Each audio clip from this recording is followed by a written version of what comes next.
Hello everyone, I am Rachna and I welcome you all to my channel POK Preparation. तो आज POK Preparation में मैं आपके साथ शेयर करने जा रही हूँ मेरा नाइट स्टडी रूटीन. ओके, तो ये मैंने अभी अभी बनाया है and I like keep on changing my routine. मैं ना ज़्यादा टाइम के लिए या ज़्यादा लंबे समय के लिए रूटीन नहीं बनाती हूँ. शॉर्ट टारगेट्स बनाती हूँ ताकि उन्हें अचीव करने में मुझे ईजी हो एंड एक एकम्प्लिशमेंट का मुझे फील हो. ठीक है, इसलिए मैं छोटी टारगेट सेट करती हूँ. तो अभी जैसे मैंने आज रात का रूटीन बनाया है, कभी मैं मॉर्निंग रूटीन बना लेती हूँ, कभी मैं पूरे दिन का भी बना लेती हूँ. तो it depends on the mood. ठीक है, और इसी तरह होना चाहिए. आपको ना इतना ज़्यादा भी खुद के साथ स्ट्रिक्ट नहीं होना चाहिए. You should be flexible at the same time. पर रूटीन बनाना बहुत ज़रूरी है. नहीं तो हम क्या है ना, अनइवन स्टडी कर लेते हैं, अन वेल डिस्ट्रीब्यूटेड स्टडी कर लेते हैं. तो वो वेल डिस्ट्रीब्यूटेड नहीं होती है सेक्शनली. तो तब क्या होता है, कोई एक सेक्शन में हम बहुत अच्छा परफॉर्म कर देते हैं, फिर दूसरे में हम अच्छा परफॉर्म नहीं कर पाते हैं. एज ए बैंकिंग एस्पिरेंट सबसे इंपॉर्टेंट चीज़ जो बैंक वाले हमसे चाहते हैं कि हम हर चीज़ में एवरेज हों. ऐसा नहीं कि हम बहुत ज़्यादा पंडित हैं मैथ्स में और रीजनिंग में हमें कुछ नहीं आता है. इस तरह बैंक में नहीं जमता है, जो मैंने इतने महीने तैयारी करने के बाद सीखा है. ओके, सो मैं आपके साथ शेयर करती हूँ आज की रूटीन. तो ये SBI PO IBPS PO clerk के लिए मैंने बनाया है. तो अभी जस्ट टारगेटेड एग्ज़ाम्स वही हैं. तो 9 बजे से लेके 8 बजे से 9 बजे तक एक मॉक टेस्ट देना है मैंने. ठीक है, फिर 9 से 9:30 बजे डिनर, आधा घंटा डिनर एंड रेस्ट दोनों हो जाएगा. 9:30 to 10 मैंने मॉक टेस्ट का एनालाइज करना है. मैंने इतना कम टाइम इसीलिए दिया है बिकॉज आधा घंटा इसलिए दी क्योंकि अब मैं इतने मॉक टेस्ट देती हूँ ना कि मेरा एनालिसिस जल्दी कंप्लीट हो जाता है. जो क्वेश्चंस मैंने करे होते हैं, क्योंकि अभी अच्छी खासी एक्यूरेसी भी बनने लग गई है, तो इतना टाइम नहीं लगता. बस जो क्वेश्चन छोड़े हैं ना उन्हीं को जस्ट देखना होता है, तो इतना टाइम नहीं लगता है एनालिसिस में मुझे. देन 10 से 12 2 आवर्स नॉन स्टॉप मैं पज़ल प्रैक्टिस करने वाली हूँ, क्योंकि अच्छे से डिनर हो जाएगा. फिर 2 घंटे नॉन स्टॉप मुझे पज़ल प्रैक्टिस करना है, तभी मुझे शांति मिलेगी. जिसमें मैं 10 प्री के पज़ल करूँगी एंड 2 या 3 मैं मेंस के पज़ल कर लूँगी. It's like flexible. अगर 2 हुए, कभी कभी कोई मेंस का पज़ल ऐसा होता है कि बहुत ज़्यादा अटकाने वाला होता है, तो एक भी नहीं हो पाता है. बट लेट्स सी कैसे पज़ल आते हैं आज के दिन. देन 12 से 2 बजे, मतलब 12 से 2 बजे तक मैं इंग्लिश के इंपॉर्टेंट टॉपिक प्रैक्टिस करूँगी, क्योंकि इंग्लिश बहुत इंपॉर्टेंट सब्जेक्ट है और हम इसको बहुत इग्नोर करते हैं. हम सोचते हैं इंग्लिश तो ईजी है, मुझे आता है, बट यही फिर एक्यूरेसी में गंडगोल करते हैं. मेरे SBI क्लर्क के टाइम पे इंग्लिश की वजह से मेरी एक्यूरेसी बहुत कम हो गई थी एंड उसकी वजह से मेरे मार्क्स भी बहुत कम आए थे. तो मुझे इस बार कोई रिस्क नहीं लेना है, इसलिए मैं इंग्लिश बहुत अच्छे से पढ़ूंगी. 2 घंटे मैं इंग्लिश को दूंगी.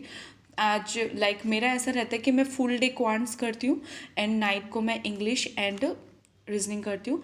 करंट अफेयर्स भी मैं आजकल रात को कर रही हूँ, कभी कभी मैं सुबह भी कर लेती हूँ.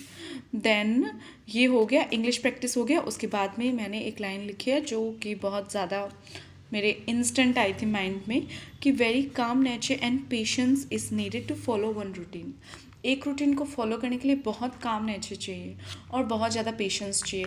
हम है ना इंस्टेंट हो सकते हैं, नो मैटर हम इंस्टेंट हो कि मेरा जो मन करता है मैं पढ़ लेती हूँ, बट कभी कभी ना इंस्टेंट होना भी थोड़ा सा ड्रॉबैक हो सकता है, बिकॉज हमें डिसिप्लिन भी होना चाहिए और हमें डिसिप्लिन के साथ कोई रूटीन फॉलो करके पढ़ना चाहिए.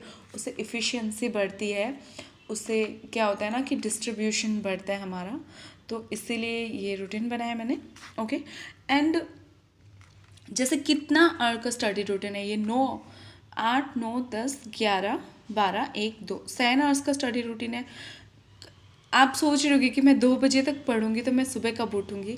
तो एक्चुअली जब मैं रात का रूटीन बनाती हूँ ना कि मुझे रात को पढ़ना है, तो मैं दोपहर को 1-1.5 घंटा नैप ले लेती हूँ.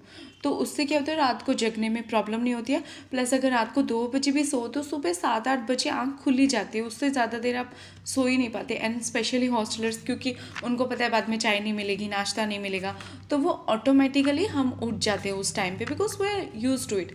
एंड 1-1.5 घंटा दोपहर को सो गई तो रात को जगना भी इतना कोई बिग डील नहीं है. प्लस क्या है ना, रात को पढ़ने से ना ऐसा है कि जो इजी सब्जेक्ट्स होते हैं ना वो आई थिंक रात को रखने चाहिए, तब उससे क्या है ना हम काम चोरी नहीं करेंगे। जैसे मुझे क्वांट्स बहुत हार्ड लगता है, तो अगर मैं फुल डे मैं नहीं पढ़ रही हूँ तो मुझे एक टेंशन होता है कि ओ गॉड मैंने पढ़ा नहीं है, अभी मुझे पढ़ना चाहिए, बहुत टाइम हो गया, 10 बज के 12 बज गए, ऐसा रहता है। तो सुबह सुबह क्या होता है वो उस फ्लो में ना पढ़ाई हो जाती है जो हार्ड सब्जेक्ट होते हैं।